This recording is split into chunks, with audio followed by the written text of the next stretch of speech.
La casa olía a pavo asado, vino tinto y algo que no debería existir en Nochebuena, tensión.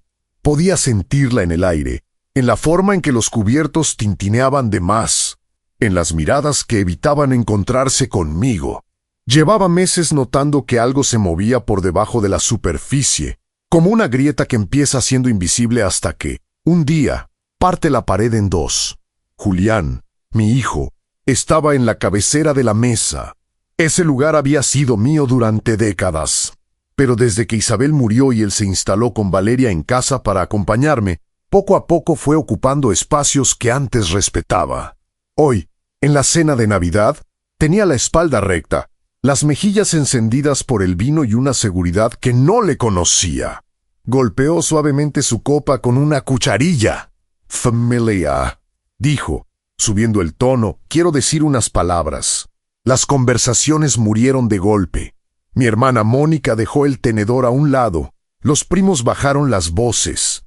Valeria se acomodó en la silla, cruzando las piernas con elegancia, sus uñas perfectamente cuidadas brillando a la luz de las velas. «Papá», continuó Julián, mirándome, «hemos hablado, hemos votado, ya no eres parte de esta familia. Queremos que te vayas de esta casa». Durante un segundo pensé que era una broma pesada. Esperé la risa, él es broma, viejo, relájate. No llegó. Valeria sonrió apenas. Una línea fina, helada. «Es por tu bien, Andrés», añadió. «Ya no puedes manejar todo esto solo. Necesitas descansar. Un lugar más, adecuado para tu edad». Sentí como los dedos me apretaban el tenedor con demasiada fuerza. La vieja mesa de roble, arañada por años de cenas, por las iniciales que Julián grabó de niño con un cuchillo de mantequilla, se convirtió en una frontera entre ellos y yo. ¿De qué se trata esto realmente?, pregunté, manteniendo la voz baja. Julián se levantó. Empezó a caminar alrededor de la mesa, gesticulando como un director de orquesta malhumorado. «Del dinero, papá. De que esta casa se está cayendo a pedazos y tú te niegas a hacer algo útil con tus ahorros. ¿Para qué quieres el dinero si no lo usas? No te estás haciendo más joven». La frase me golpeó el pecho, pero no hice el gesto de llevarme la mano. Me limité a observar el mantel, las copas, las manos tensas de los invitados. «Pagué la hipoteca de esta casa antes de que tú cumplieras 10 años», respondí. «Y tú y Valeria viven aquí sin pagar alquiler. Eso ya es más de lo que la mayoría consigue». Valeria soltó una pequeña risa, como si le contara un chiste mediocre. «Sin pagar alquiler», dice. «Andrés, esto no es un favor. Estamos cuidando este lugar, pero míralo bien, parece un museo antiguo. Queremos suelos nuevos, muebles nuevos, una cocina moderna. Tú no entiendes lo que significa progresar hoy en día». Sabía que todo aquello de reformas era una excusa. Lo había confirmado hacía semanas, cuando vi de reojo en su teléfono un sofá de cuero absurdamente caro. No era comodidad lo que perseguían, era status. Apariencia. Julián sacó un papel doblado del bolsillo y lo dejó caer frente a mí. «Esto es el presupuesto del contratista. No es tanto si lo piensas, tú tienes ahorros. ¿De qué sirve acumular dinero si no nos ayudas ahora?» No necesité abrirlo para saber que era un disparate inflado de cosas innecesarias. «Ya les he dado suficiente», dije, «más para mí que para ellos. Y no solo dinero». Valeria apoyó el codo en la mesa y, sin dejar de sonreír, dejó caer: «Lo que das nunca es suficiente, Andrés. Siempre lo usas como arma, como si tuvieran que agradecerte por respirar aquí». Julián golpeó su cuchara contra la mesa, haciendo saltar el silencio otra vez. «Eres tan egoísta. Crees que eres un santo, pero solo nos estás frenando. Esta casa podría ser nuestra oportunidad y tú prefieres verla envejecer contigo». La palabra egoísta flotó en el aire. Quise decirle que había vendido mi camioneta para pagar sus solicitudes de universidad, que había trabajado turnos dobles mientras él jugaba con amigos, que Isabel y yo habíamos sacrificado vacaciones, noches, salud, pero las palabras no servirían. Ya no. Me solté del tenedor. Lo dejé con cuidado junto al plato. Miré a mi hijo primero, luego a Valeria. Sus rostros eran un espejo de codicia mal disimulada y falsa certeza. «¿Eso es lo que piensas, Julián?», pregunté. Él se acercó, inclinado hacia mí, el aliento cargado de vino. «Sí, ya no te necesitamos aquí. Podemos manejar esto sin ti». Sentí un fuego lento encenderse en el pecho, no de rabia ciega, sino de algo más peligroso, claridad. Me levanté, la silla raspó el suelo, nadie se movió. «Ya veo», dije, con la voz firme, «han sido muy claros». Di media vuelta y salí del comedor. Mónica me llamó en voz baja, pero no giré la cabeza. La puerta se cerró a mi espalda, amortiguando los susurros. Mientras caminaba por el pasillo hacia mi cuarto, solo un pensamiento martillaba en mi mente. Les había dado todo tiempo sueños esta casa, y ahora querían echarme de ella, como si fuera un mueble viejo. Mi dormitorio era una cápsula del tiempo.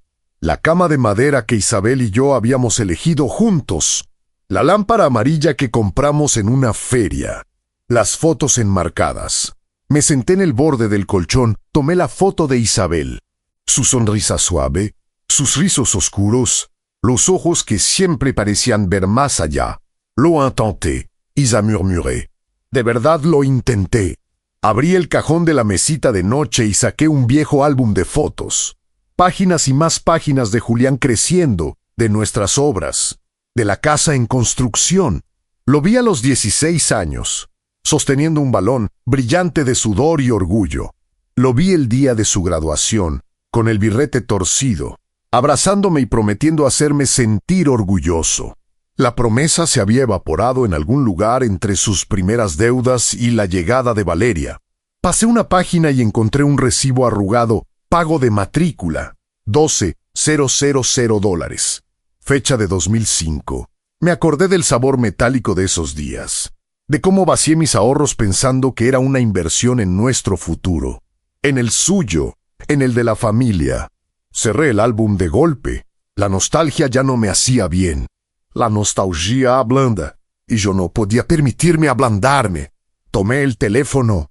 Busqué un nombre que no marcaba desde hacía tiempo, Ricardo. Habíamos trabajado juntos en una firma de ingeniería. Yo, calculando estructuras.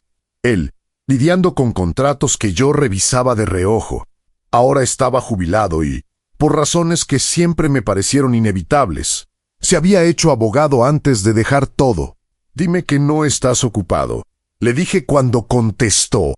«Si estás llamando a esta hora en Nochebuena», respondió con su voz ronca, «es porque algo ardió. ¿Dónde estás?». Una hora después, estaba sentado frente a él en un viejo bar de barrio. Olía a whisky, cuero gastado y madera. Un televisor sin volumen mostraba algún programa navideño ignorado por todos. Le conté todo, sin adornos, sin excusas. Desde las miradas de Valeria hasta la palabra votamos pronunciada por mi propio hijo.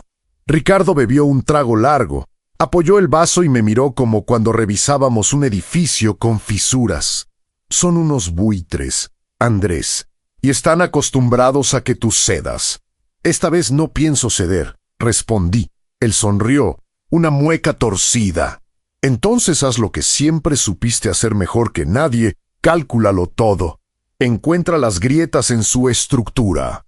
Ipsilon de Híbala». Me fui a casa con esa frase clavada en la mente. Grietas en su estructura. Valeria gastaba más de lo que podían permitirse. Bolsos caros, restaurantes, suscripciones de lujo. Julián jugaba a ser adulto, pero sus cuentas contaban otra historia. Esa noche, mientras la casa dormía, bajé a la cocina. La linterna del teléfono fue suficiente para iluminar el desastre en la mesa, facturas, estados de cuenta, recibos. Todo tirado, como si nadie creyera que los papeles pudieran volverse en su contra. Leí línea por línea. Compras de ropa Clubis Divinus Paz, pagos atrasados, avisos de hipoteca de un pequeño apartamento que habían comprado como inversión. Mi tenedor no sería mi arma. Sería su propia negligencia. Saqué un cuaderno del bolsillo del abrigo y empecé a anotar fechas, montos, números de cuenta. Mientras escribía, Sentí un crujido en el pasillo. Apagué la linterna, aguanté la respiración. Pasos lentos bajando las escaleras. «Papá». La voz somnolienta de Julián cortó el silencio. Me quedé inmóvil. Sabía dónde crujía cada tabla del piso. Me deslicé por la sombra, pegado a la pared, hasta la puerta trasera.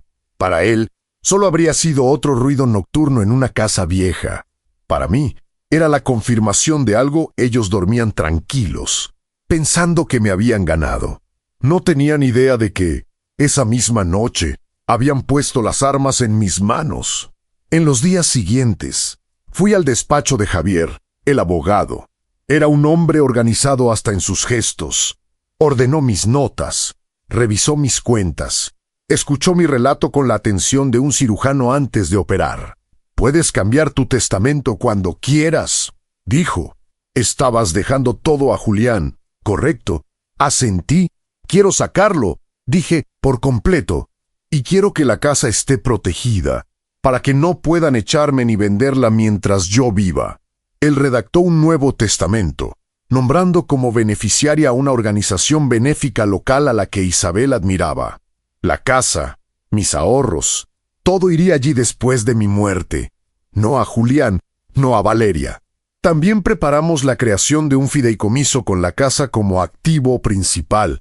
Ellos no podrían tocarla, no podrían usarla como aval, no podrían venderla. Por último, congelamos una cuenta conjunta que yo había dejado abierta por costumbre. En algún momento, la usé para ayudar a Julián a comprar su primer coche. Nunca la cerré, mala costumbre. Buena oportunidad, firmé todo. Cada rúbrica fue una mezcla de dolor y alivio. Al salir de la oficina, mi teléfono vibró. Julián otra vez. No contesté. En los días siguientes, su estrategia cambió. Empezó a hablar mal de mí con otros familiares. Sabía porque Mónica me llamó, preocupada, preguntando si estaba bien de la cabeza, si realmente me estaba obsesionando con el dinero. Valeria estaba haciendo su trabajo, construir una historia en la que yo era el villano senil. Ellos, las víctimas preocupadas. Lo que no sabían era que yo también estaba construyendo algo más silencioso, más preciso. Laura, una amiga de Isabel, me citó en una cafetería del barrio. «Andrés», me dijo, con los ojos llenos de una mezcla de rabia y compasión, «tengo que contarte algo. Están organizando una gran cena de Navidad. Han invitado a todos y quieren usarla para decir delante de la familia que no estás bien. Hablan de declararte incapaz, de sacarte la casa legalmente. No me sorprendí. Solo confirmé lo que ya intuía. Ellos querían espectáculo. Pensaban que yo me quebraría delante de todos. Tomé un sorbo de café y asentí. «Entonces iré», respondí, «y les dejaré su espectáculo». Laura frunció el ceño. «¿Estás seguro?». La miré con calma. Llevo toda la vida calculando estructuras. Sé cuando algo está a punto de colapsar. La cena de Navidad sería su trampa, pero también sería mi escenario. La diferencia era que ellos pensaban que yo iría desarmado. No sabían que ya tenía listo mi propio regalo de despedida. Cuando llegó la noche, la casa volvió a oler a pavo asado, a vino y a falsas sonrisas. La mesa estaba puesta con la vajilla de Isabel. Cada plato era un recuerdo, cada copa, un eco. Solo que esta vez, debajo de mi silla, había una carpeta, y mi paciencia tenía fecha de caducidad. Cuando volví a sentarme en esa mesa de Navidad, ya no era el hombre que se había levantado humillado semanas atrás. Era el mismo Andrés por fuera, con el mismo suéter viejo y el mismo rostro cansado, pero por dentro algo había cambiado. Donde antes había irritación y orgullo herido, ahora había algo frío y calculado. La casa estaba llena. Mónica, los primos, algunos vecinos. La vajilla de Isabel, impecable, brillaba bajo las luces cálidas. Todo parecía una postal navideña. Si uno no miraba demasiado de cerca las miradas tensas, los silencios incómodos, los temas evitados. Julián ocupaba la cabecera. Valeria, a su derecha, como reina consorte. Yo me senté al otro extremo, con la carpeta discreta apoyada entre mis piernas, oculta por el mantel. La cena avanzó entre comentarios nerviosos. Nadie mencionaba directamente los rumores, pero estaban ahí, flotando en el aire. Andrés ya no está bien. Se ha obsesionado con la casa. No sabe manejar sus cosas. Frases que, seguramente, muchos habían escuchado en llamadas previas. En un momento dado, Julián golpeó con la copa. Otra vez ese teatro. Gracias a todos por venir, dijo, con voz firme. Esta Navidad es especial para nosotros, pero también complicada. Hay cosas que debemos afrontar como familia. Su mirada se giró hacia mí. Ya sabía que era mi turno. Papá, continuó, hemos estado preocupados por ti. Has estado tomando decisiones extrañas. Te aíslas. No escuchas razones, no estás bien. Y necesitamos hacer algo por tu propio bien. Valeria adoptó una expresión triste perfectamente ensayada. No queremos verte solo, Andrés, dijo. Esta casa ya no es segura para ti. Hemos hablado con un abogado. Creemos que lo mejor sería que te fueras a un lugar donde puedan cuidarte. Algunas miradas se llenaron de lástima, otras de dúvida. No todos tragaban la historia completa, pero a nadie le gustaba cuestionar en voz alta. Julián se puso de pie, levantando la copa. Hemos decidido, dijo, que ya no puedes seguir viviendo aquí. Ya no formas parte de esta estructura que intentamos construir. Es hora de que te vayas. Hubo un murmullo general, una mezcla de sorpresa e incomodidad. Mónica me miró con ojos húmedos, como pidiendo que no hiciera un escándalo. Laura, al final de la mesa, me observaba en silencio, muy atenta. Yo me limpié la boca con la servilleta, respiré y me levanté despacio. Así que ya no soy parte de la familia.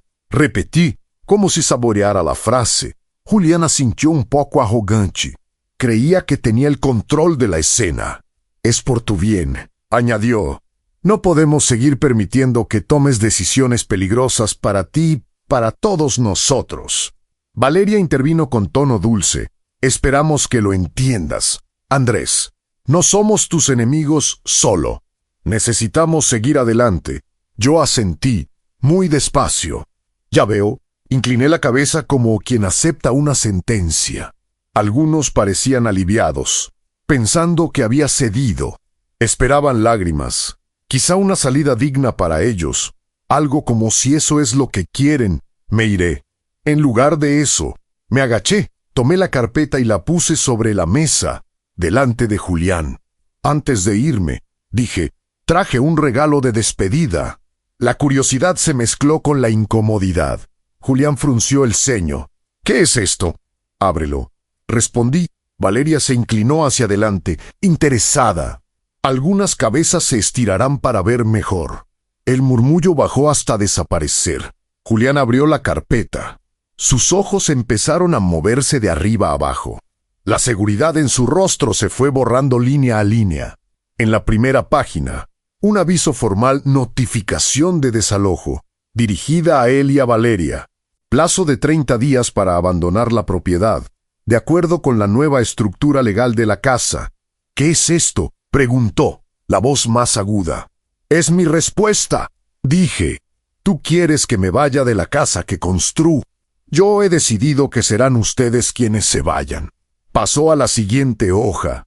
Un documento del banco confirmando el bloqueo de la cuenta conjunta que aún usaba.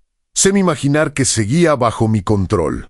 Luego, estados de cuenta que mostraban sus deudas. Tarjetas al límite. La hipoteca atrasada del apartamento que se suponía que los haría ricos. Valeria agarró papeles del montón. Su rostro perdió color. Esto es ilegal, tartamudeó. No puedes hacer esto, Andrés. Todo lo que ves ahí, respondí, ha sido revisado por un abogado varios. De hecho, el fideicomiso de la casa está legalmente inscrito. Ya no pueden usar este lugar como si fuera suyo. Y en cuanto a la cuenta, nunca te perteneció, Julián. Solo fuiste cotitular por un tiempo. Ahora ya no. Mónica se levantó para pegar los solos nas hojas. ¿Es esto cierto?, le preguntó a Julián, señalando los pagos atrasados, los gastos absurdos. algunos incluso hechos en nombre de reformas que nunca comenzaron. Él intentó decir algo, pero las palabras no salieron. Estaba atrapado entre su orgullo y la realidad. Es que, balbuceó, papá está manipulando esto. Solo queríamos ayudarlo. No está bien de la cabeza. ¿Nosotros? ¿Ayudarme? Lo interrumpí, alzando una ceja. Llamas a ayudar a planear declararme incapaz y quedarte con la casa. Llamas a ayudar a decirle a la gente que estoy loco, que necesito un tutor, que no puedo manejar mis propias finanzas. Valeria apretó las mandíbulas. Eso no es así. Solo queríamos proteger el patrimonio de ustedes. Corté. No mío. Silencio. Los papeles hablaban por mí. En la carpeta también había capturas de pantalla de mensajes que Valeria había enviado a familiares, llenos de insinua. Es sobre mi estado mental. Mónica leyó uno y levantó la vista, horrorizada. Valeria, dijo, ¿esto lo escribiste tú? La mujer intentó sonreír. Todos decimos cosas en caliente. No significa que... Lo enviaste a 3 personas distintas. Añadí. Y al abogado que consultaste a mis espaldas. Los invitados empezaron a murmurar y a no sobre mí, sino sobre ellos, sobre su plan, sobre el descaro de hacerlo precisamente en Nochebuena. Julián apretó los puños. Papá, no puedes echarnos. Esta también es mi casa. Yo. No. Dije. Firme. Nunca fue tu casa. Era mi casa. Tú eras mi hijo. Y por eso te dejé vivir aquí sin pagar un centavo. Eso se llama generosidad, no obligación. Tú decidiste convertirla en un botín. Valeria se levantó de golpe. Esto es un abuso.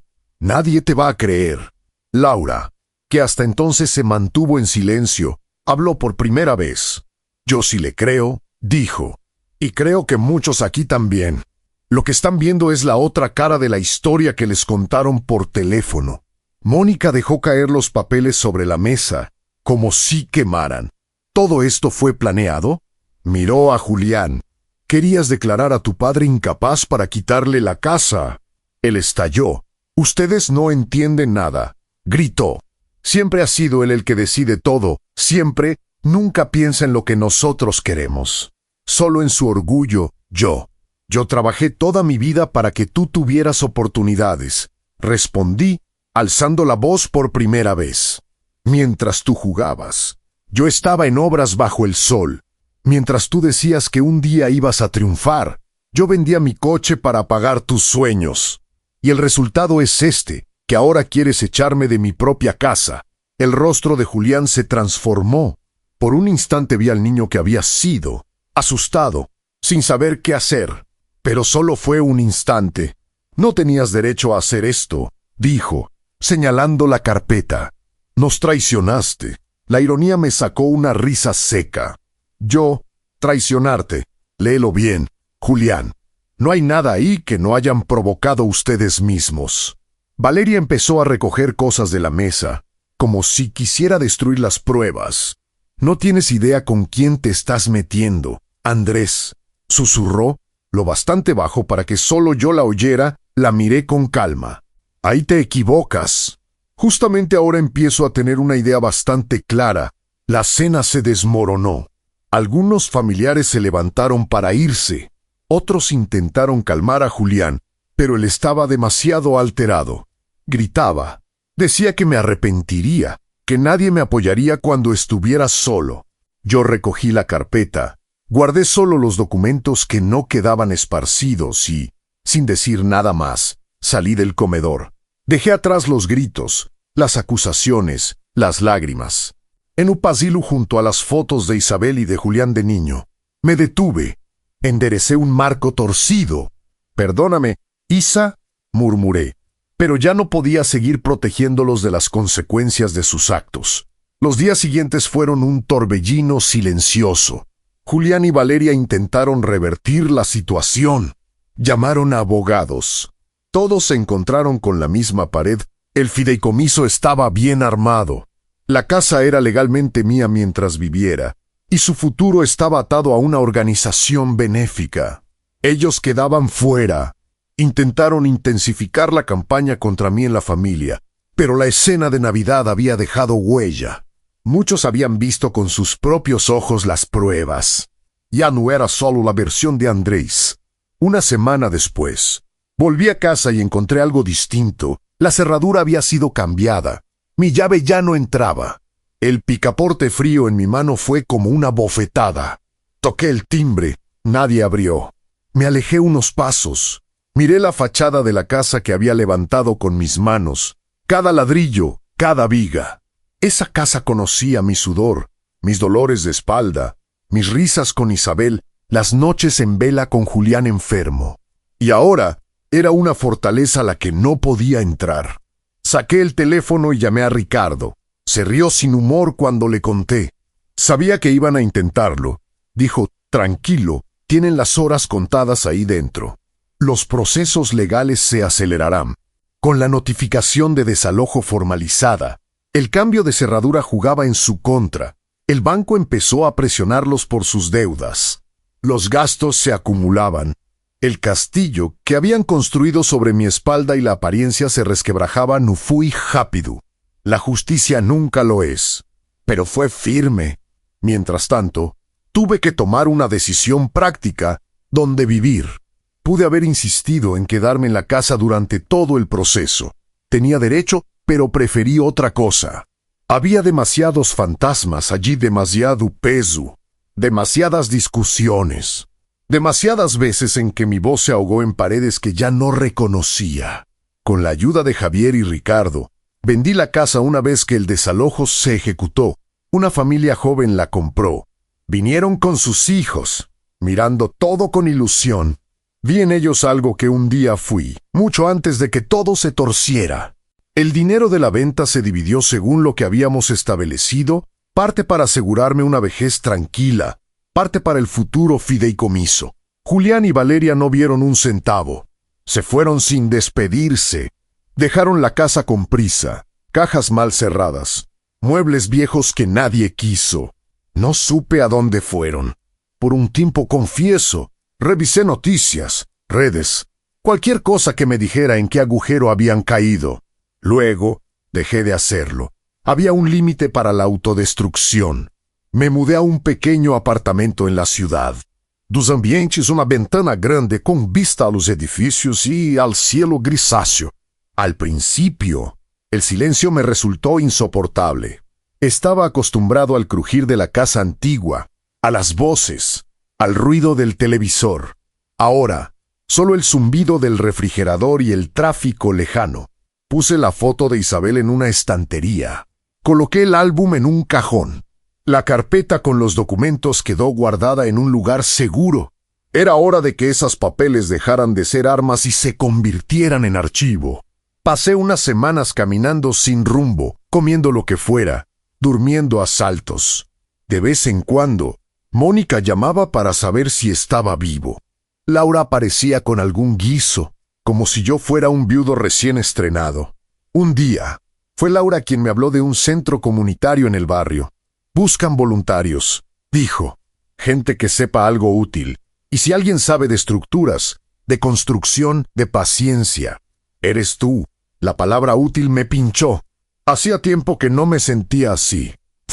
El centro comunitario era un edificio modesto, con paredes llenas de carteles, niños corriendo por los pasillos y un olor constante a café y papel. Me presenté como Andrés, ingeniero retirado. ¿Sabes trabajar con madera? Me preguntaron, sabía. Empezamos con algo simple, reparar unos bancos rotos del parque del barrio. El ayuntamiento nunca tenía presupuesto para esas cosas, pero la gente sí tenía ganas. Un grupo de jóvenes se reunió en el taller improvisado. Algunos venían por obligación, otros por curiosidad. Entre ellos estaba Samuel, 19 años, mirada desafiante, manos nerviosas. Lo vi romper un tornillo el primer día por apretar demasiado. Lo vi soltar insultos cuando algo no salía a la primera. Me recordó a Julián, no en la apariencia, sino en esa mezcla de potencial y rabia mal dirigida.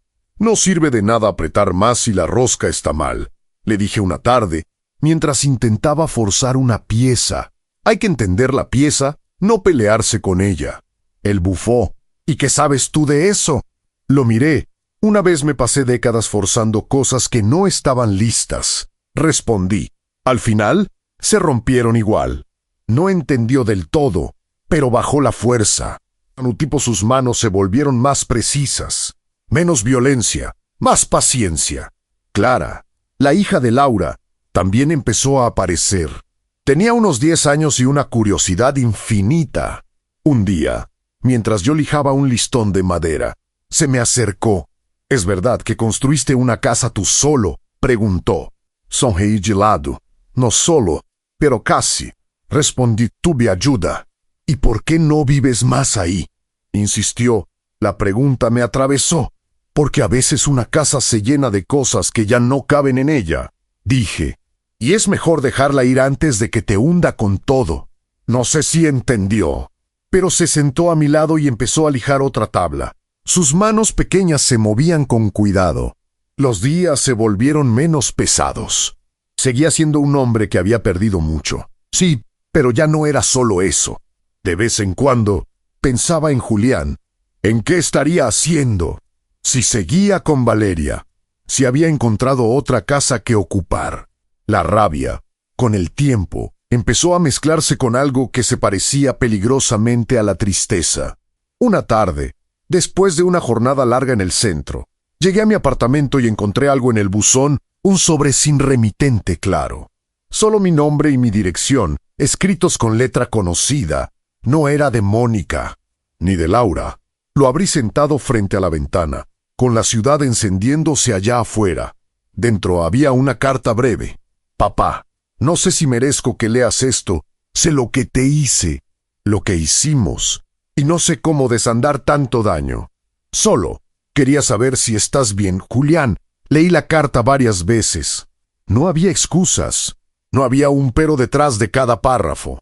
Solo un reconocimiento torpe de algo que él mismo había provocado. No respondí esa noche, ni la siguiente. De hecho, tardé semanas en decidir qué hacer. La parte de mí que quería verlo sufrir me decía que el silencio era la mejor respuesta.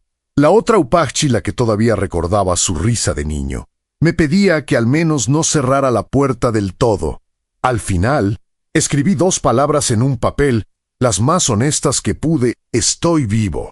Las metí en un sobre y las envié a la dirección que él había dejado. No era perdón, no era reconciliación. Era una línea débil tendida sobre un abismo. No sabía si la cruzaríamos algún día. Lo que tampoco sabía era que, antes de dar siquiera un paso hacia el otro lado, alguien más iba a irrumpir en mi vida. Alguien que conoció a Isabel mejor de lo que eu imaginaba. Alguien que llevaba años observando a Valeria desde la sombra. Alguien que traía en un sobre no solo respuestas, sino una nueva amenaza, y que me obligaría a preguntarme si todo lo que había hecho hasta entonces había sido, en realidad, apenas el prólogo de algo mucho más grande. Al día siguiente de recibir la carta de Julián, todavía estaba pensando si había hecho bien en responderle cuando llamaron al timbre de mi apartamento. No esperaba a nadie. Laura siempre avisaba antes. Mónica odiaba la ciudad y prefería llamar por teléfono. Pensé que sería algún vendedor o vecino. Abrí la puerta con poca paciencia. Un hombre de unos 50 y tantos, pelo entrecano, abrigo oscuro bien cortado y un maletín de cuero en la mano. Estaba frente a mí, sus ojos. Sin embargo, no tenían nada de vendedores. Eran de quien está acostumbrado a evaluar a las personas antes de entrar en una habitación. Andrés Wilson, preguntó. Depende, respondí. ¿Quién lo pregunta? Esbozó una media sonrisa, como si hubiera esperado esa respuesta. Me llamo Marcos Salvatierra. Fui compañero de su esposa, Isabel, hace muchos años. Ese nombre encendió una luz olvidada. Me sonaba profundamente. Marcos, repetí. ¿El del bufete donde ella hacía traducciones de contratos? Asintió. Ese mismo. Abrí un poco más la puerta, todavía desconfiado. ¿Qué quiere? Alzó el maletín. Traerle algo que, según Isabel, tendría que entregarle solo si las cosas se ponían muy feas. Y, por lo que he visto, miró el interior humilde de mi apartamento, diría que se han puesto lo bastante feas. No fue su frase lo que me convenció. fue oír el nombre de Isabel en boca de alguien que no la usaba como arma, sino como recuerdo de passage. Nos sentamos en la pequeña mesa del comedor. Él dejó el maletín sobre la superficie y lo abrió con calma. Dentro había una carpeta gruesa y un cuaderno de tapas gastadas. Reconocí el cuaderno al instante. «Eso es de Isabel», dije, casi en un susurro. «Sí», confirmó, «me lo dejó antes de morir». Dijo, «Si algún día vas a ver a Andrés, entrégale esto, pero solo si crees que lo necesita de verdad». Tragué saliva. «¿Por qué no me lo diste antes?» Marcos me miró con seriedad, porque durante un tiempo ella pensó que podría manejarlo sola. Y después, las cosas se complicaron. Yo tuve que irme de la ciudad. Y luego, cuando supe que había fallecido, pensé que tal vez ya no tenía sentido. Hasta que empecé a seguir ciertos movimientos, y el mismo nombre apareció una y otra vez. Abrió la carpeta. Lo vi escrito allí, en tinta firme, en la letra de Isabel Valeria. El mundo pareció inclinarse un poco. Isabel empezó a sospechar de ella mucho antes de que tú lo hicieras, explicó Marcos.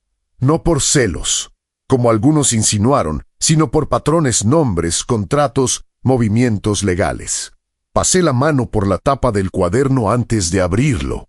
Dentro, la letra de Isabel llenaba páginas enteras, fechas, pequeñas notas, comentarios al margen, entre listas de compras y recordatorios de citas médicas. Había observaciones que me helaron la sangre. J se empezó a aislar desde que ella llegó. Nombre de la mujer coincide con otro caso comentado por Marcos. Mujer que entra en familia con patrimonio más se han frito padre e hijo. Investigar buffet X, contrato extraño que incluye renuncia anticipada a derechos. Me quedé en silencio, leyendo fragmentos. Marcos respetó ese silencio. Solo después de un rato habló de nuevo. Isabel era lista, dijo. Vio algo que mucha gente pasa por alto. Valeria no apareció en la vida de tu hijo por casualidad. Fue recomendada. Hubo alguien que la señaló hacia él, lo miré, incrédulo. Estás diciéndome que mi nuera fue enviada, digamos que fue orientada. Respondió. Forma parte de una red que lleva años haciendo lo mismo, localizar familias con patrimonio, hijos resentidos o inmaduros, padres cansados o viudos, y usar las grietas emocionales para entrar, sentir náuseas. ¿Y por qué sabes tanto de eso? Los ojos de Marcos se oscurecieron, porque hace años defendía a una de las víctimas. Un hombre mayor, muy parecido a ti. Le hicieron lo mismo, aunque en su caso, lo perdieron todo. Isabel me ayudó con documentos, nos hicimos amigos. Cuando empezó a sospechar de Valeria, me llamó. Me dolió saber que había llevado ese peso sola. Mientras yo pensaba que solo estábamos lidiando con una nuera egoísta, ella veía un sistema. Ella no me dijo nada, dije. No quería asustarte, respondió Marcos. Esperaba tener pruebas más sólidas. Pero el cáncer llegó antes. Apoyé los codos en la mesa, la cabeza entre las manos por un momento. Era demasiada información, demasiada ocupa. ¿Por qué vienes justo ahora? Pregunté. La casa ya se vendió. Julián y Valeria ya no viven conmigo. Todo eso ya pasó. Marcos negó con la cabeza. Con gente como Valeria, nada pasa del todo. Solo cambia de objetivo. Y, por lo que sé, últimamente ha estado muy cerca de tu hijo otra vez. Enderecé la espalda. ¿Qué? Sacó unos papeles más de la carpeta. Tengo acceso a algunos registros, dijo sin entrar en detalles. Mensajes, movimientos, cosas públicas y otras no tanto. Después de perder el acceso a la casa, la situación financiera de ellos se desplomó. Ella no se quedó cruzada de brazos, buscó. Oportunidades y tu hijo siempre fue eso para esa red, una puerta. Mi primera reacción fue una mezcla de rabia y desprecio. Julián eligió estar con ella. Espeté. Nadie lo obligó. Marcos me sostuvo la mirada. No confundas responsabilidad con manipulación. Sí, él eligió, pero ella sabía exactamente qué botones tocar. Y ahora que tú ya no eres útil como patrimonio. El siguiente paso lógico es usar a Julián para acercarse a otros activos, empresas, socios, contactos. Quise decir que se arregle solo. Ya es adulto. Lo tuve en la punta de la lengua, pero la frase que salió fue otra. ¿Qué esperas de mí? Marcos se recostó en la silla, como si hubiera estado esperando precisamente esa pregunta. Que no te limites a ver la casa que perdiste, que veas el tablero completo. Tú conoces a tu hijo mejor que nadie. Sabes dónde es fuerte y dónde es fácil romperlo. Ellos también. Si lo abandonas ahora, es exactamente lo que esa gente quiere, dejarlo aislado, sin nadie que le diga cuidado. Me irritó que tuviera razón. Miré el cuaderno de Isabel. Páginas y más páginas de observaciones que nunca había leído. Sentí que ella estaba ahí, entre líneas, empujándome hacia algo que yo no había pedido. ¿Qué propones?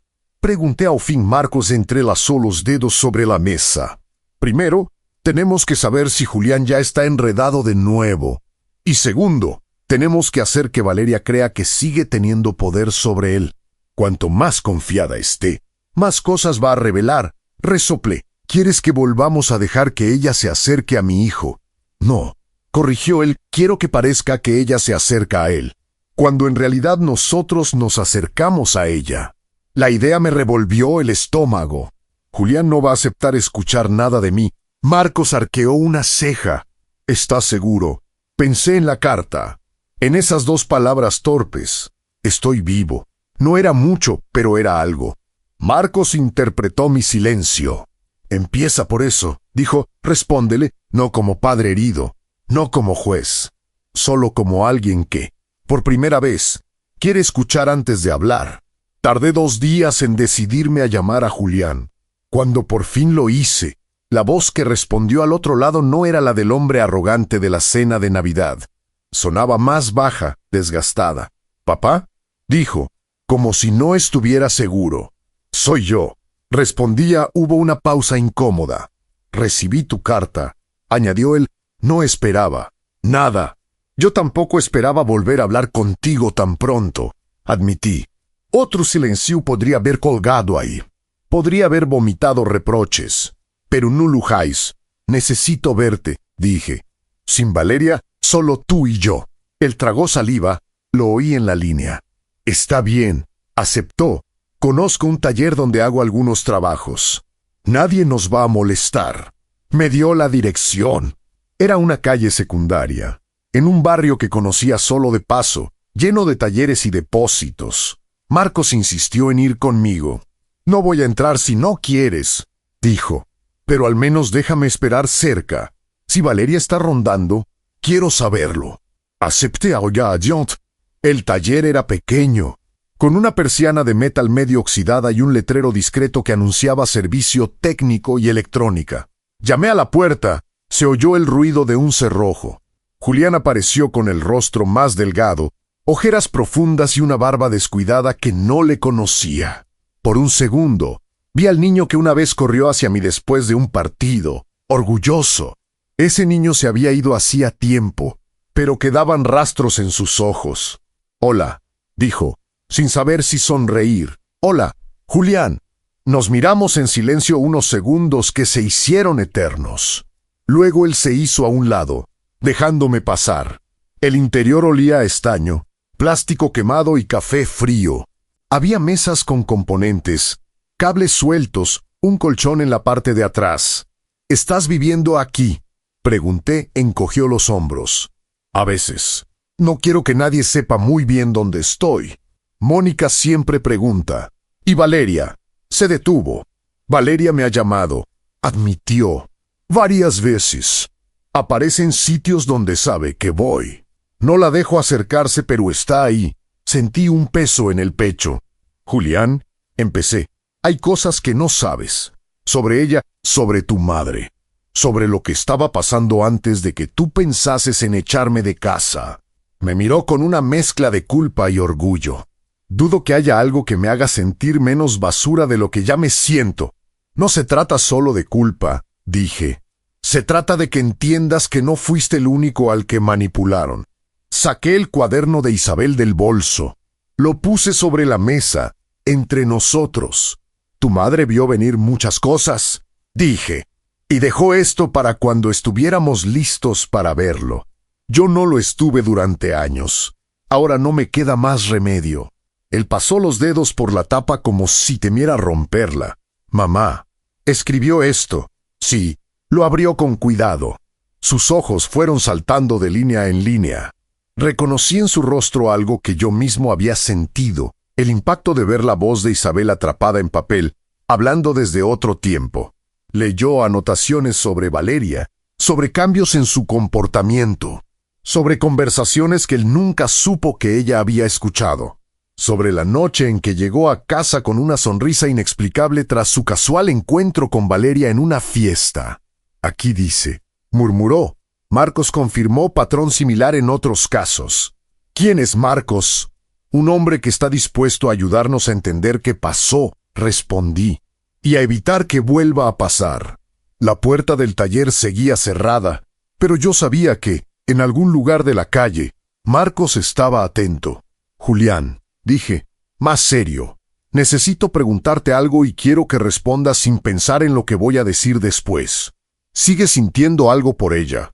Por Valeria. Me miró, dolido. Eso es lo peor de todo, dijo. No sé. Una parte de mí sabe lo que me hizo, lo que nos hizo, pero otra parte no sabe cómo soltar del todo lo que vivió. Me digo que la odio, pero cuando la veo, todavía hay una voz que me dice escúchala. Asentí. Eso es justo lo que ella y los que están detrás quieren. Esa duda, esa puerta entreabierta. Él apretó los puños. ¿Qué quieres que haga? Entonces, ¿que la ignore? No, respondí. Quiero que le respondas. Su reacción fue instantánea. ¿Qué? Saqué una silla y me senté frente a él, no como antes. Aclaré, no desde la necesidad, sino desde la estrategia. Si la ignoras, va a buscar otra manera de acercarse. Si pareces dispuesto a escucharla, bajará la guardia. Eso suena a trampa, dijo Julián. Lo es, respondí. Esta vez, para ella, él me miró largo rato. Nunca te interesó que yo me metiera en tus planes, dijo. Siempre hiciste todo solo. ¿Por qué ahora? No supe responder con la frialdad que quería. Porque esta vez si no hacemos algo juntos, puedes terminar destruyendo tu vida, y no pienso verlo desde la ventana.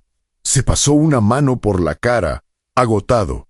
¿Y qué tiene que ver ese tal Marcos en todo esto? Como si hubiera estado esperando su nombre. El teléfono vibró en mi bolsillo. ¿Era un mensaje de él?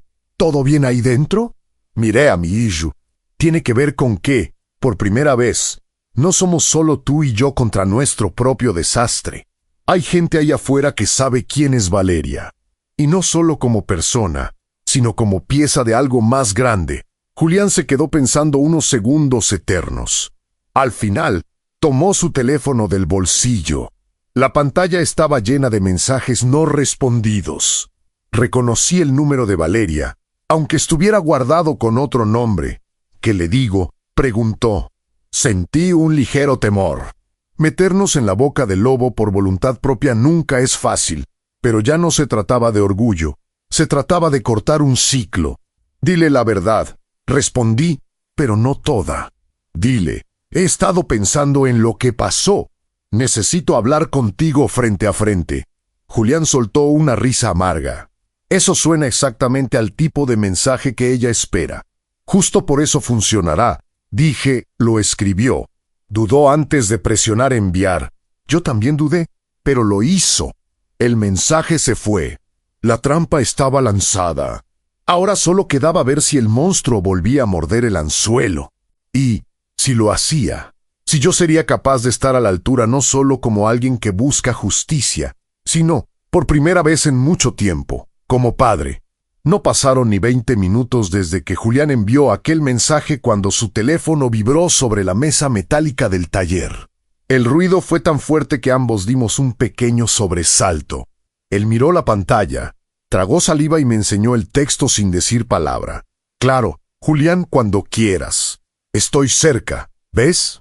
Murmuró con amargura, siempre está cerca. Ese fue el primer indicio de que Marcos tenía razón desde el principio. Valeria nunca se había alejado del todo. Solo esperaba que Julián volviera a abrir una rendija. Y lo había hecho. No te pongas nervioso, le dije. Ahora no hacemos nada. Deja que sea ella quien decida el lugar y la hora. Quiere sentirse en control. Que lo crea. ¿Y si viene aquí? Preguntó inquieto. No quiero que sepa dónde estoy viviendo. No vendrá, respondí. Ella siempre elige territorio neutral, lugares donde pueda hacerte sentir pequeño o culpable. Una cafetería elegante, un restaurante barato que finja nostalgia. Lugares donde pueda manipularte sin testigos problemáticos. En ese momento, el teléfono vibró otra vez. Un segundo mensaje. Podemos vernos esta noche. Conozco un lugar tranquilo. Chivagusta, Julián soltó una carcajada seca. ¿Ves? Va a empezar con lo mismo de siempre. Tranquilo, Miss. Respira. Interrumpí. Le arrebaté el teléfono suavemente. Leí el mensaje varias veces. Sabía exactamente lo que estaba haciendo Valeria. Usar recuerdos, rutinas compartidas, el hábito de ser escuchada para reabrir cicatrices. Respóndele, le dije. ¿Está bien? Dime dónde. Julián obedeció sin discutir. Eso me sorprendió. No porque fuese dócil, nunca lo fue, sino porque estaba cansado, verdaderamente cansado. Y cuando un hombre está cansado, deja de pelear con quien no debe y empieza a pelear con quien tiene que pelear. El lugar que ella propuso fue exactamente lo que imaginé, una cafetería en el centro. Pequeña, artesanal, una que ellos solían frecuentar cuando se estaban conociendo, por supuesto. Julián apretó los dientes. La eligió a propósito. Claro que sí, respondí. Para confundirte, para que tu memoria y tus emociones peleen entre sí antes de que tú puedas pensar. El sol comenzaba a caer. Afuera, la ciudad estaba fría, gris, húmeda. Las luces de los talleres se encendían como si la oscuridad fuera un enemigo inevitable. ¿Qué vamos a hacer?, preguntó Julián. Primero, vas a ir. Segundo, vas a escuchar. Tercero, hice una pausa mientras la idea tomaba forma en mi cabeza. Ella no puede saber que estoy involucrado, ni que sabemos lo que sabemos, ni que Marcos está en el tablero. ¿Y tú dónde vas a estar?, preguntó, preocupado. Cerca, dije, y eso es todo lo que necesitas saber. Antes de salir, le pedí que me acompañara al auto para hablar sin paredes de por medio. En la parte trasera, vi a Marcos, sentado discretamente, observando las luces del taller sin mostrar sorpresa por nuestra presencia. Julián se tensó. ¿Ese es? Sí, respondí. Marcos. Le indiqué a mi hijo que se acercara. Marcos bajó la ventana apenas unos centímetros. Mucho gusto, Julián, dijo con una voz tranquila, casi paternal.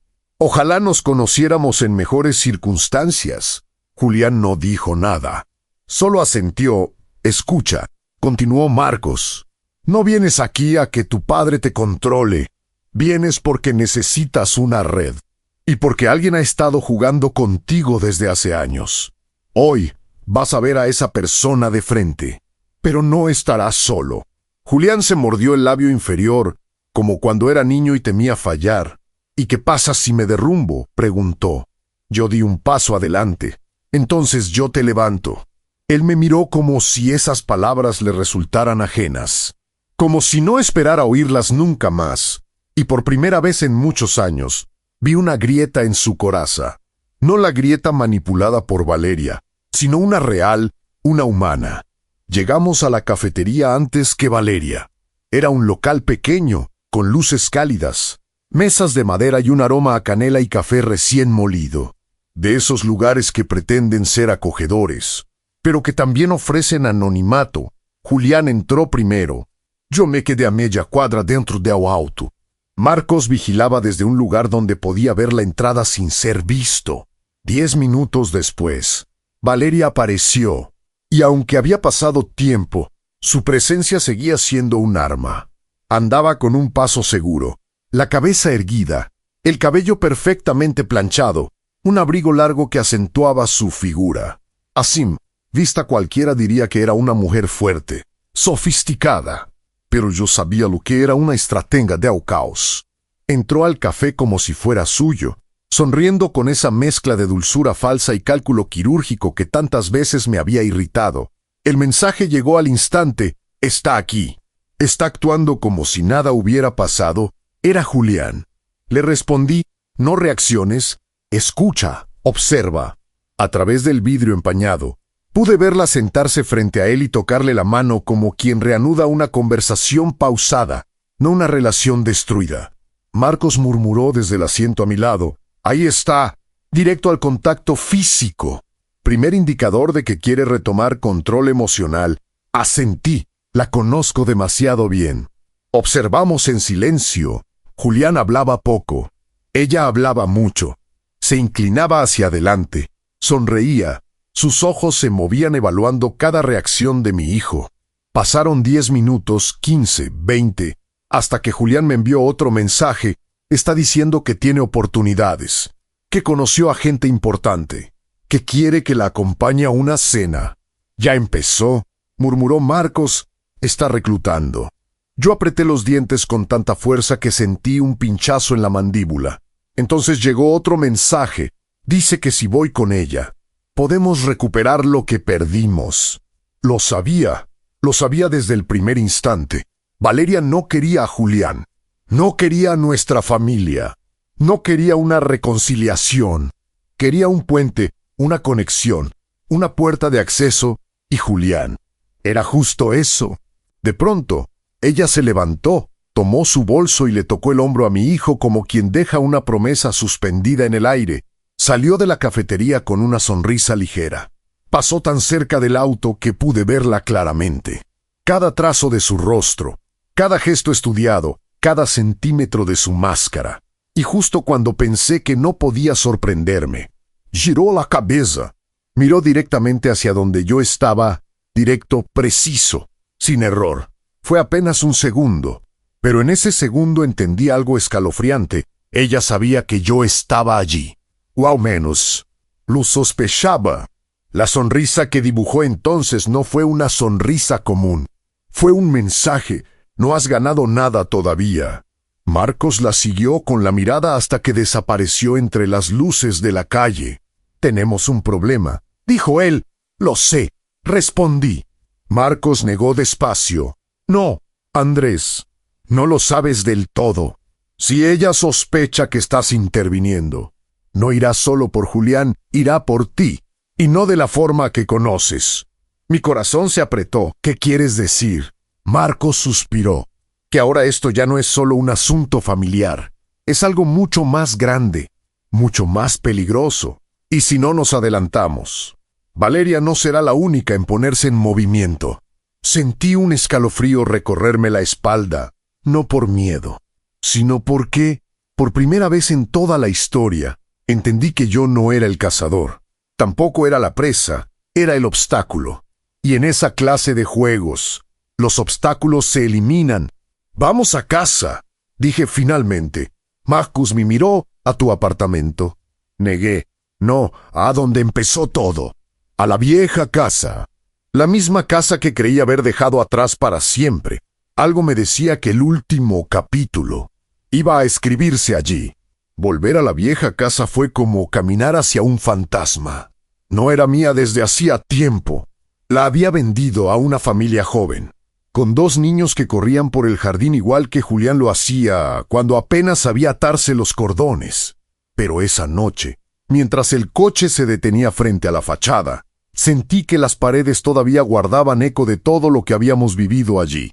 Marcos aparcó unos metros más atrás. ¿Seguro de que quieres estar aquí?, preguntó. No vine a recuperar nada, respondí.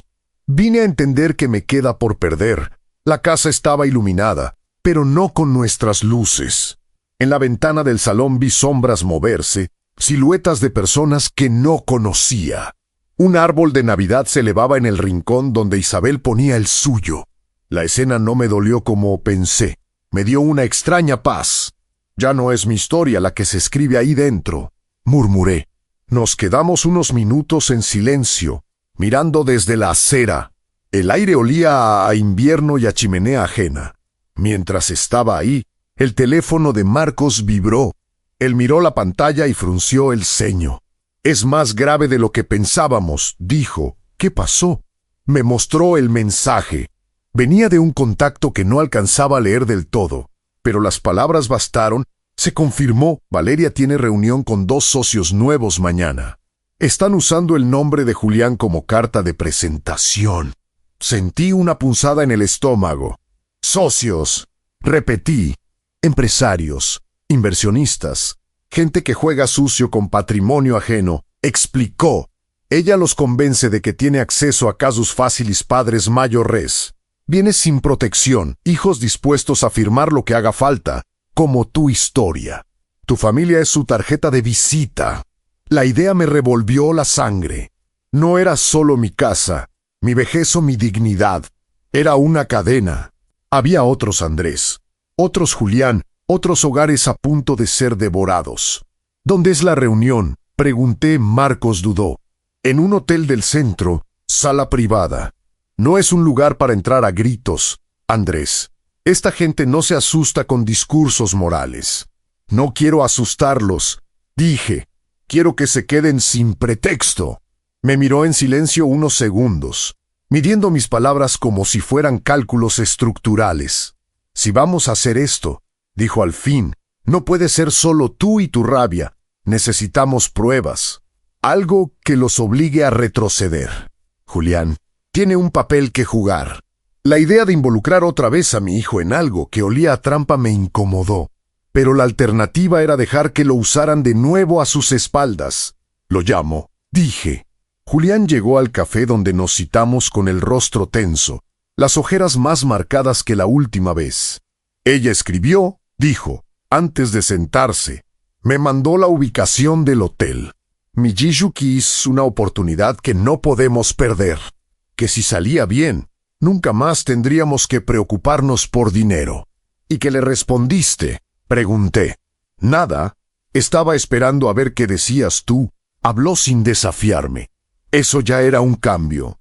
Marcos puso la carpeta frente a él. Julián, dijo con calma, esto ya no va solo de lo que te hizo a ti o a tu padre. Va de lo que pueden hacer con otros usando tu nombre. Si vas solo, te van a envolver. Si no vas, buscarán otra manera. Si vas en nuestros términos, podemos romper el círculo. ¿Qué quieres que haga? Entonces, preguntó, cansado. Ve, dije yo, pero no como antes. No como su acompañante ni su cómplice. Ve sabiendo quién es, ve sabiendo que vas observando y deja que hable. Cuanto más hable delante de la gente equivocada, más se hunde. Julián me miró como si tratara de adivinar si hablaba en serio. ¿Y ustedes? Estaremos cerca, respondió Marcos. No para intervenir como policías, pero sí para hacer lo que sabemos hacer, documentar. Afuera del hotel, dentro si tenemos suerte, con gente que conozco, no está solo. Mi hijo se recostó en la silla, pasando las manos por el rostro. Nunca pensé que un día acabaría metido en algo así, murmuró. Yo tampoco, admití. Pero aquí estamos. Hubo un silencio. Luego, él añadió, si esto sale mal, puede que no tenga forma de recomponer nada contigo. Julián, dije despacio, ya perdiste casi todo conmigo. La buena noticia es que, a partir de ahí, cualquier paso hacia adelante ya es ganancia. Una esquina de su boca se levantó en una sonrisa mínima, triste, pero real. Está bien, aceptó. Hagámoslo. El hotel era uno de esos lugares que intentan disfrazar el lujo con minimalismo. Mármol claro, decoración sobria, empleados impecablemente correctos. Marcos se mezcló entre la gente del lobby como si fuera uno más. Yo preferí quedarme en un sillón discreto, donde veía el ascensor y la entrada al pasillo de las salas privadas. Julián llegó vestido con ropa sencilla, nada ostentosa. Valeria, en cambio, bajó del taxi como si pisara una alfombra roja. Cuando lo vio le sonrió con esa mezcla de calidez y control que tantas veces había usado para doblarlo. No pude escuchar lo que se decían, pero el lenguaje corporal lo decía todo. Ella lo tocaba, lo guiaba, le hablaba cerca del oído. Él aguantaba, tensando la mandíbula, como quien camina sobre cristal sabiendo que suena. Marcos se acercó a mí, sin voltear hacia donde ellos estaban. «Todo listo», susurró. «Tengo a alguien del hotel que nos avisará en qué sala se sientan». Y otro contacto más preocupado por no meterse en líos que por proteger clientes turbios. No es perfecto, pero alcanza. Pasaron unos minutos eternos. Finalmente, recibimos el mensaje: Sala 3, puerta entreabierta. Hay 2 hombres más con ellos. Marcos y yo nos colocamos en el pasillo donde estaban las salas de reuniones. Desde cierta distancia, se veía la puerta apenas abierta. Voces bajas, risas medidas. El plan no era espiar como niños detrás de la puerta. Marcos había sido claro: necesitábamos que Valeria se incriminara a sí misma, no que pareciera una víctima de paranoia. Lo que va a pasar ahora, explicó Marcos en voz baja, es simple. Ella va a vender una historia de padre imprudente y hijo que intenta resolver el desastre. Va a decir que puede empujar a Julián a convencerte de firmar cosas. Nuestra ventaja es que esta vez no puede hacerlo.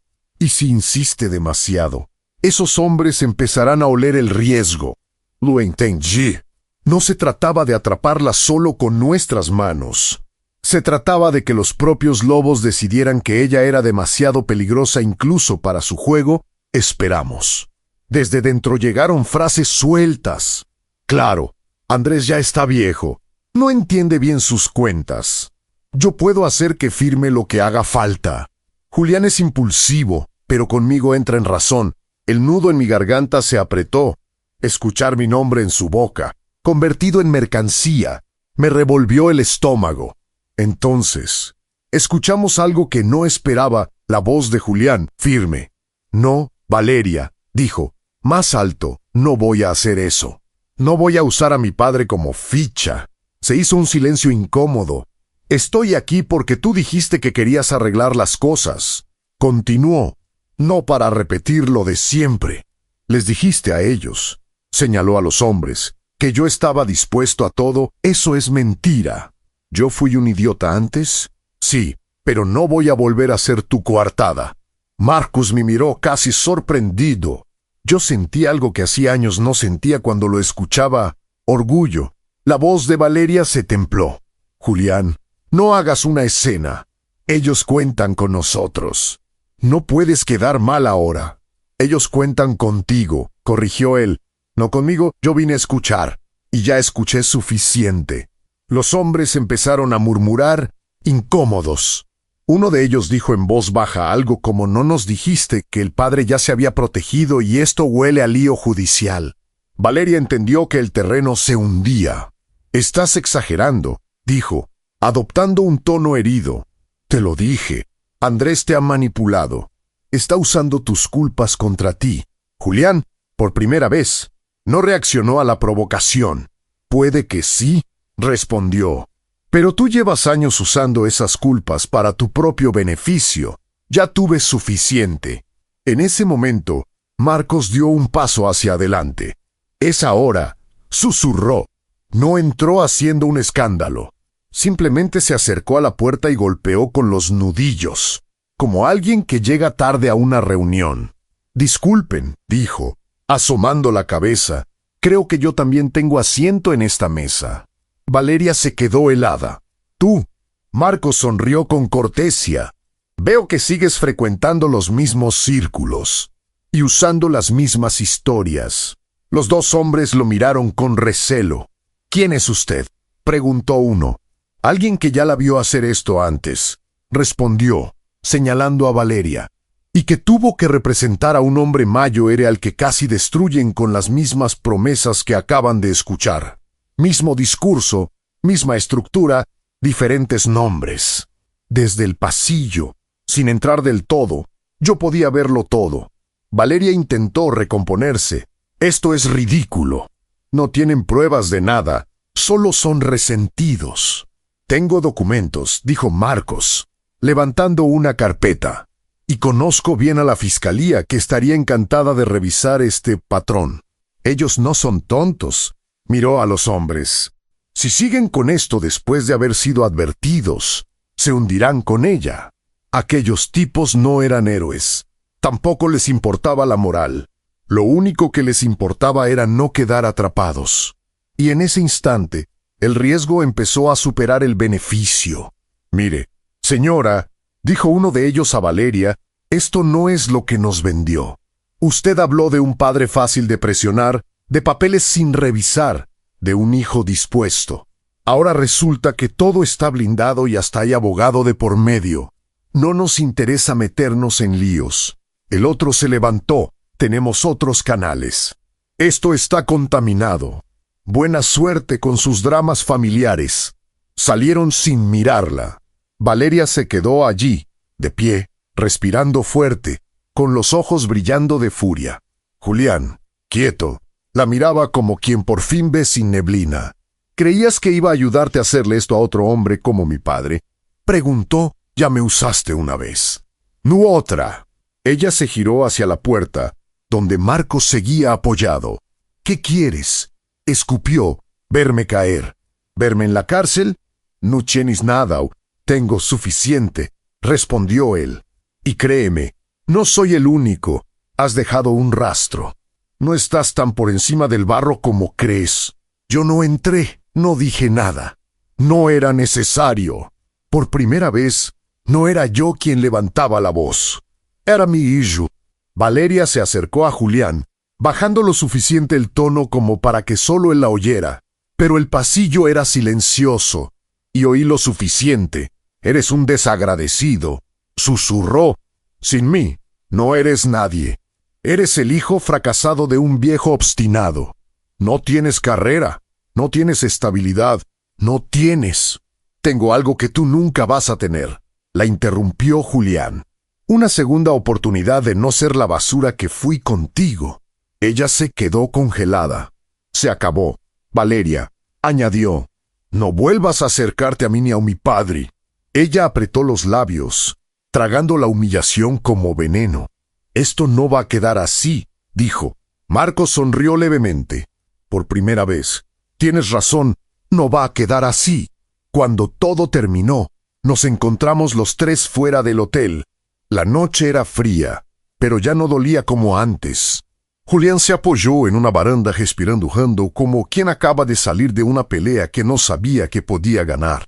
«No sé si hice bien», dijo. «Hiciste lo único que podías hacer», respondí.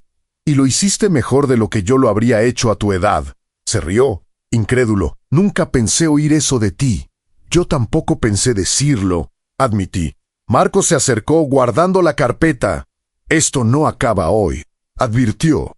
«Pero hoy se cerró una puerta. Eso ya es mucho». «¿De verdad crees que pueden hacerle algo?», pregunté. «La fiscalía ya tiene material», dijo. «No por ti, ni por Julián. Por otros casos, lo que vimos hoy es otra pieza del rompecabezas. No sé si terminará en juicio, en acuerdo o en qué, pero te aseguro algo. Valeria ya no podrá moverse con tanta libertad como antes. Su nombre ya no está limpio en los sitios donde le interesaba. No era una venganza perfecta. No era una victoria de película, pero era suficiente». Mientras caminábamos hacia el coche, Julián se quedó atrás unos pasos. Lo vi mirando hacia el cielo, como si buscara algo. «Papá», me llamó. Me detuve. Él se acercó, con las manos en los bolsillos, la mirada baja. «Sé que nada de esto borra lo que hice», dijo. «Lo de la casa, lo de la Navidad, lo de creerte un enemigo. No espero que lo olvides. Solo quería que supieras que, cuando hablabas de sacrificios, de trabajo, de lo que habías hecho por mí, nunca mentiste. Fui yo el que escogió no ver». Me quedé callado un momento. Otra época habría aprovechado para soltar un sermón. Ya no, yo también fallé. Dije al fin, creí que con darte techo y pagar tus estudios bastaba. Nunca supe enseñarte a caer, solo te obligué a levantarte. Y cuando te levantaste de la peor forma posible, lo único que supe fue devolverte el golpe. Él levantó la vista, sorprendido. «No te estoy justificando», añadí. «Pero tampoco voy a seguir cargando con todo el peso como si yo fuera el único responsable.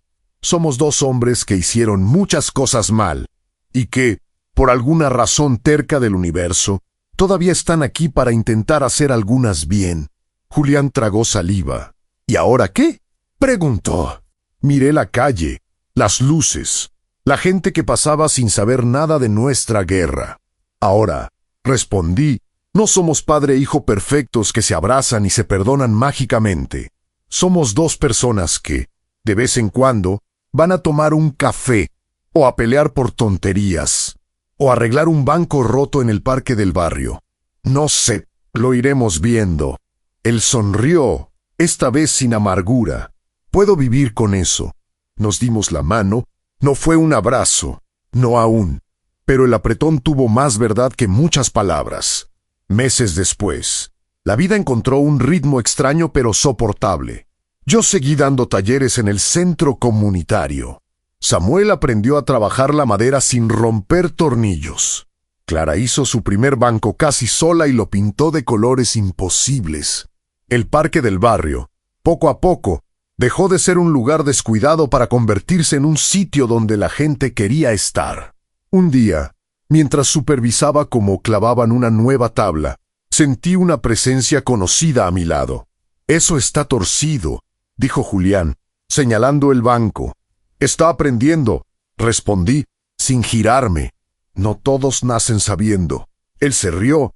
«Eso diría mamá». «Sí», admití. «Eso diría». Empezó a ir al centro algunas veces. No siempre, no de golpe, pero lo suficiente como para que los chicos lo conocieran como el hijo del viejo Andrés que entiende de cables y arregla radios. Lo vi sonreír genuinamente cuando conseguía reparar algo que otro ya había dado por perdido. Supongo que lo entendí mejor entonces, a veces. Las personas solo necesitan comprobar que todavía son capaces de arreglar aunque sea una pequeña cosa, para creer que no todo está roto. De Valeria supe por Marcos. De vez en cuando, procedimientos abiertos, declaraciones pendientes, movimientos vigilados. No era mi guerra directa. No más. La justicia se movería a su ritmo, lento y gris. Yo había decidido no dejar que esa parte consumiera lo que me quedaba de vida. Una tarde de invierno, sentado en mi pequeño escritorio junto a la ventana del apartamento, volví a tomar la pluma. No para firmar documentos, ni para hacer cálculos, ni para escribir listas de tareas. Esta vez, era para escribir una carta que llevaba demasiado tiempo pendiente. Isabel, no sé si esto te llegará de algún modo. A veces pienso que sí, otras que solo estoy hablando conmigo mismo. Te contaría todo lo que ha pasado, pero creo que ya lo sabes. Conocías a la gente mejor que yo. Viste venir cosas que yo me negué a ver. Tarde, como siempre, entendí que proteger no es lo mismo que controlar, y que amar no es lo mismo que aguantarlo todo sin límites. Julián y yo no estamos bien, pero tampoco estamos perdidos. Caminamos, a nuestra manera, hacia algo que se parece a la paz. Él dejó de ser solo el hijo que me traicionó. Yo dejé de ser solo el padre que lo sacrificó todo. Somos dos hombres tercos aprendiendo a hablar de nuevo. No recuperé la casa. Y ya no quiero. Está llena de niños que no son nuestros, corriendo por pasillos que un día construimos con nuestras propias manos. Y eso, de algún modo, me consuela. He aprendido a vivir en un lugar pequeño, con menos cosas y más silencio. En ese silencio, a veces, todavía escucho tu voz diciéndome que baje el tono, que respire, que tenga paciencia. No sé cuánto tiempo me queda, Isa, pero por primera vez en mucho tiempo, siento que no lo estoy desperdiciando. Si algo te podía honrar, no era aferrarme a paredes viejas ni a batallas sin fin. Era aprender, aunque fuera tarde, a soltar el odio y quedarme solo con lo que realmente vale. Te amé como supe. Te fallé en muchas cosas, pero en algo creo que, al final, te hice caso, no dejé que Julián se hundiera del todo. No soy el héroe de esta historia. Soy solo un hombre que se equivocó demasiado y que tuvo inexplicablemente una segunda oportunidad de hacerlo un poco mejor. Donde quiera que estés, gracias por dejar pistas en ese cuaderno. Sin tus palabras, quizá nunca habría visto la red en la que estábamos atrapados. Con todo lo que todavía queda de mí, Andrés. Doblé la carta aunque no tenía destinatario físico, y la guardé dentro del cuaderno de Isabel. Lo coloqué en la estantería, junto a la foto donde los tres sonreíamos, mucho antes de que todo se torciera. Afuera, la ciudad seguía su curso. Luces, ruido, gente con sus propias tragedias invisibles. Me levanté, tomé mi abrigo y salí rumbo al centro comunitario. Samuel me esperaba con un banco a medio clavar. Clara me iba a enseñar un dibujo nuevo. Y, tal vez, más tarde, Julián llegaría con un aparato viejo bajo el brazo, dispuesto a repararlo. No tenía una casa grande ni una familia perfecta. Tenía algo más frágil, pero más verdadero, una vida que, por fin, sentía mía. Y eso